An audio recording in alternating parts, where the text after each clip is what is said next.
guys, welcome to Better Bachelor. This is Joker with a face for radio and a voice for print. Right now, the thumb screws are getting tightened on guys from all corners of society. And we don't know where we are supposed to fit in here. Things are tightening down.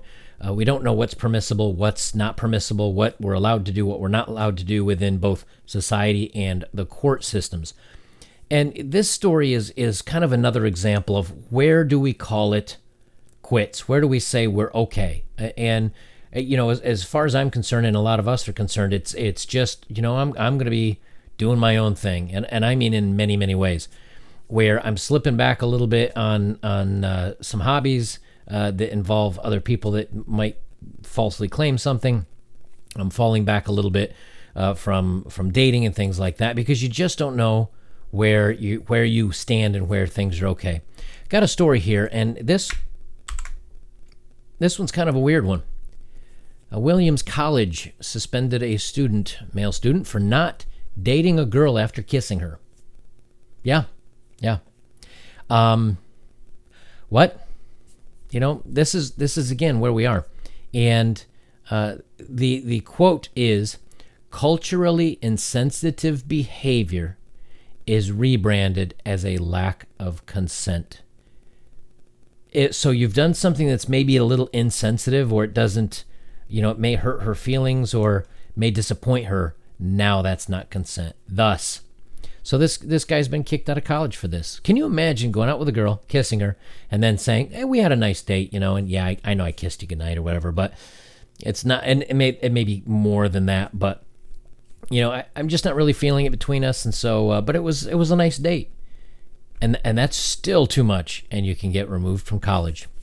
Williams College suspended a male student based on his failure to pursue a relationship with a female student after kissing and touching her, according to a lawsuit against the private school. Now, obviously, he's taking legal repercussions against the school for kicking him out. I don't blame him. And every time something like this happens, you should just continue to go after these schools to make sure that they get the policies changed, because you have to. Otherwise, again, as I said in other videos, if you don't take any punitive action, they will continue to do it. Both the unnamed Hispanic student, John Doe, and his accuser, Sally Smith, are foreign students. She accused him of misconduct, not because he acted without her consent, John claims, but because he was culturally insensitive after their amorous encounters. Adjudicators misrepresented the evidence in the record, ignored Sally's messages to John, expressing positive feelings about their first amorous encounter, and didn't even correctly apply the preponderance of evidence standard the suit alleges. So in other words, she was good to go beforehand, and it sounds like she was good to go after. But somewhere along the lines, her feelings were hurt. Thus, no good. He's got to get in trouble. He's got to pay for it. John claimed, and you know what? And this is part of the snowplow, helicopter, snowflake, whatever you want to call it, generation, where I don't know how to, not me personally, but young people don't know how to process how they're feeling, don't know how to handle something that doesn't go their way. They don't know how to work their way through this. They don't know how to manage this as an adult. It's called adulting, and they don't know how to do it because they've had parents or family members or the school or whoever move all obstacles out of their way so their path is clear and easy. Then when they start running into problems, they don't know how to handle it, and this is what you get. John claims that he was subject to several disadvantages during the investigation and hearing, including that Williams referred to judge the credibility of Sally and witnesses face-to-face. Sally also physically threatened him, but the college did nothing, he alleges. Williams even refused to let John offer evidence that Sally had a history of making repeated accusations of cultural insensitivity, casting doubt on her accusations against him. So now, and this happens a lot with these Title IX cases, but it's starting to happen in the court of law here in the United States as well, and in the UK and in Australia, where you're not even being allowed to process or put forward your own defense in some cases. Or they do look at it and then it's disregarded. I mean, this is serious stuff. Like, this is seriously worrying. The college wrongfully found John responsible based on a flawed disciplinary process where gender bias was a motivating factor, the suit claims, citing biased and stereotypical training materials for the Title IX panel. The accused student claims breach of contract, breach of the covenant of good faith and fair dealing, and violation of Title IX. The court docket shows that U.S. District Judge Mark Mastriani granted John permission to continue his litigation under a pseudonym. Mastriani previously approved a similar lawsuit against another Massachusetts private college, Amherst. It settled the lawsuit rather than allow its disciplinary procedures to be examined in trial. So, Mastroianni. Sorry, I'm really bad with names there.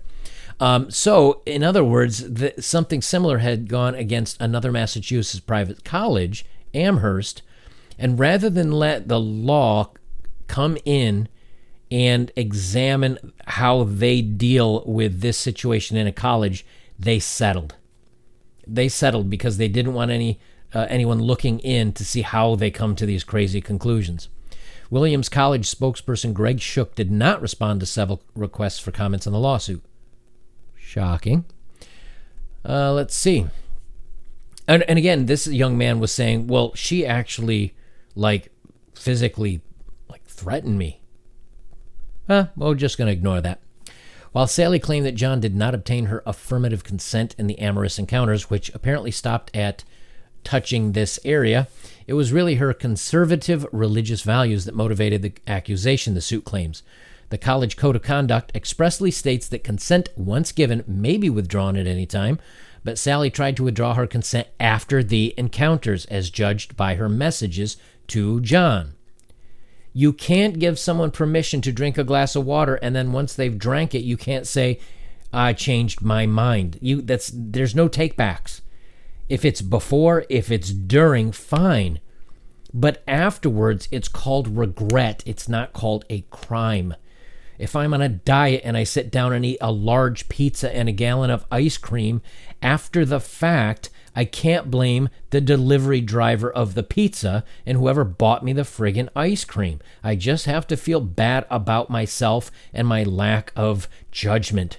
It's called adulting. Get used to it. But putting this stuff through the courts is going to do multiple things. I was going to say two, but it's going to do multiple things. Number one, men are not going to engage with you anymore.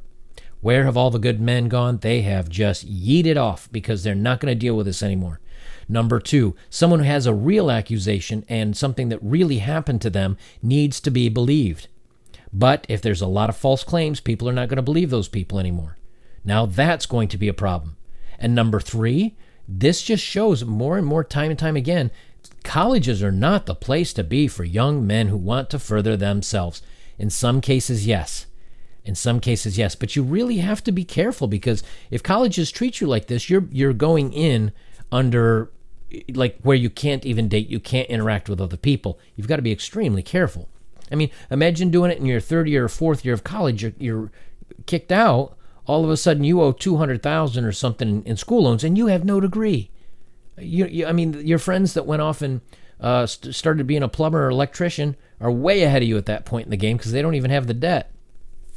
Sally initiated the relationship with John in November 2016, telling a number of friends before their first dinner that she was interested in him. She told him on a walk after dinner that she had never kissed a boy, owing to the restrictive culture norms in her home country. John asked Sally's permission to kiss her in his dorm room. She agreed. The kissing escalated to consensual touching while fully clothed. 2 days later, she sent him a message saying, I've liked you quite a lot, and calling their amorous encounter amazing. She apologized for being so weird and awkward the entire time. Though she values the emotional aspects of the encounter over the physical ones, I've been feeling so different and liberated after it, she said. I've not been this happy ever since I started college. When he responded 4 days later, which is, a long time, but, maybe he's like, I wanted to go this a little bit further or a little faster, or maybe she's not my type or whatever. He showed a little less enthusiasm, saying that they should hang out at some point next week, but warning that I'm just going to be super busy until the end of the semester. That's a nice way of trying to back out of an interaction with somebody that maybe you didn't think you were going to click with. They didn't talk again until January, when Sally interviewed for a position in campus organization where John served in leadership. She asked to speak with him before learning she got the position, which he communicated to her at the meeting in his dorm room. Sally expressed anger about what she saw at Doe's cultural insensitivity around their prior interaction, failing to seek a romantic relationship with her after showing physical affection. That is calling being butthurt and being rejected. It's called adulting. When John told Sally he was emotionally unavailable, he again asked to kiss her, and she agreed again. That's on you, you dumb dude. You don't do that if she's already starting to, lash out at you. You don't try to move forward again. That was your bad, but it's still not enough to get in trouble for. So she agreed again. The suit claims that he asked Smith before initiating any new touching and did not do so without her consent. She rejected his first request to touch her chestal area, but approved his second request a few minutes later. That's on you, dear. That's all you. Several days later, John asked Sally why her friends were treating him strangely. She told him he had emotionally manipulated her, taken advantage of her lack of knowledge of American culture norms, and disrespected her own cultural norms. But what panicked John was when Sally allegedly said she had lots of people ready to hurt him.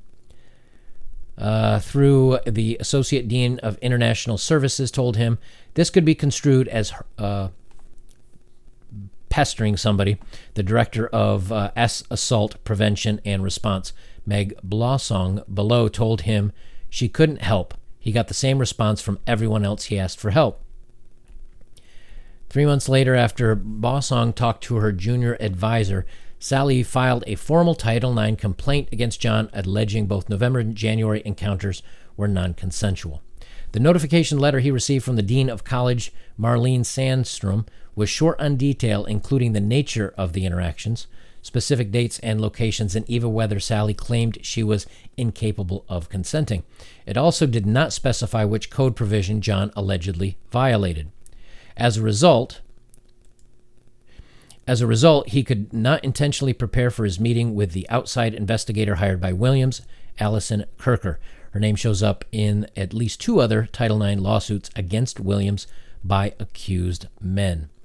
Because Sandstorm barred John from reaching out to potential witnesses, whom he may have spoken about Sally, one of the witnesses he remembered to Kirker turned down the interview, apparently unaware what it was about.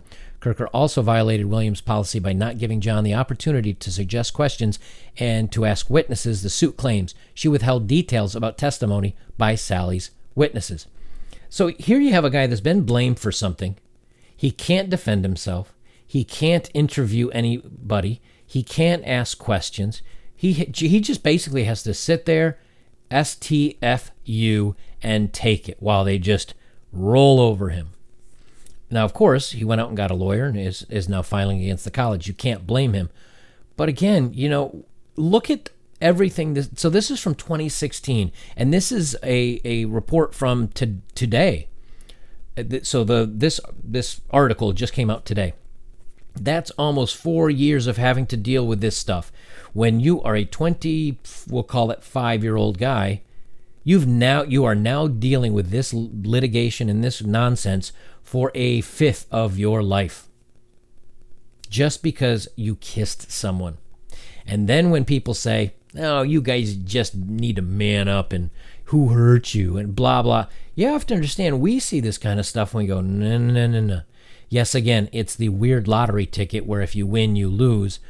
But when you see more and more and more of this stuff happening, it does take some space in your brain to think about this stuff and say, am I really interested in this person enough to worry about this?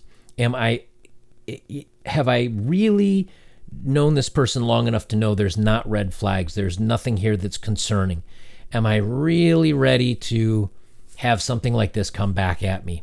And this is in college. Now, when it gets into the quote-unquote real world and this comes against you, then it's if you're not going to be kicked out of college, you're going to be kicked out of society and land your butt in the big jailhouse. So, again, just more reasons why guys are going, no more for me, thank you. I'm good. Let's see here. Where were we? The draft report issued Kirker's left, so blah, blah. The dean prevented John from providing his own relevant evidence in response to the report, he claims. One was a series of texts that suggested Sally was initially hesitant to accuse him. A witness told John's then-girlfriend, who was not interviewed in the investigation, that Sally had told her she still loved John and did not want to get the Deans on this. She did not want to get the Deans in on this. The witness also said that Sally's junior advisor, a sort of live-in mentor for freshmen, was encouraging her to accuse John of the actions. So through Sandstrom justified the ban on the basis that the texts did not describe the direct knowledge of the incident in question. She allowed the inclusion of text against John by the junior advisor that also provided no direct knowledge. Yeah, this is a kangaroo court at this point. Sandstrom also ordered Kirker to remove credibility, related testimony from the report that Sally's friends said she was motivated to accuse him because she had received a particular honor at Williams. The dean refused to tell John how Sally explained the discrepancy between her denial and her friend's testimony. John speculates that Sandstrom, who is close to one of his relatives, mistreated him in order to shield herself from the accusations of favoritism. Preto, the international dean, who initially told John that Sally may have hassled him, banned John from providing evidence that Sally had a pattern of making accusations of cultural insensitivity. Sally allegedly told him during their November encounter that a professor was culturally insensitive, and during their January encounter that a freshman bothered her. Preto excluded this second recollection. So she's claimed that everybody that or not everybody, but multiple people that have slighted her were culturally insensitive towards her, thus they're the bad person. The main evidence used by the hearing panel, Kirker's final report, stripped of relevant evidence submitted by John, provided no information that would help adjudicators make credibility determinations the suit claims. So I could go on. There's more. I'll put a link below for this stuff, but this is what we talk about so often. Well, this kind of thing doesn't happen.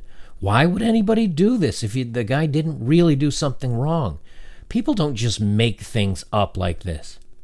Here's a guy that didn't even touch any of her skin from here down. It was on clothing. And he kissed her.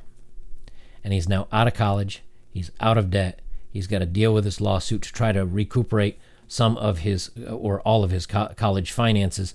And guess what? He still doesn't have a degree. So he's still going to have to get his credits transferred to another college, apply there, hoping that, at least his name here has been masked, so hopefully it doesn't come up in any Google searches on the poor guy. And he's got to apply to another college. Then he's got to go back to college and finish. That just set him back 4, 5, 6 years of his life, costing him time, costing him money, costing him effort, costing him energy for a friggin' kiss. So now it's not even that we're there's really very little, no drinks involved, no really bad acting involved. This is kissing, man. You can start doing this in like 7th grade in high school, but he's kicked out of college for it. So I don't know, man. This kind of thing is just more and more and more why guys are walking away. Not much more to say on this, but it is what it is. So when people say, why are you going your own way? This is part of it.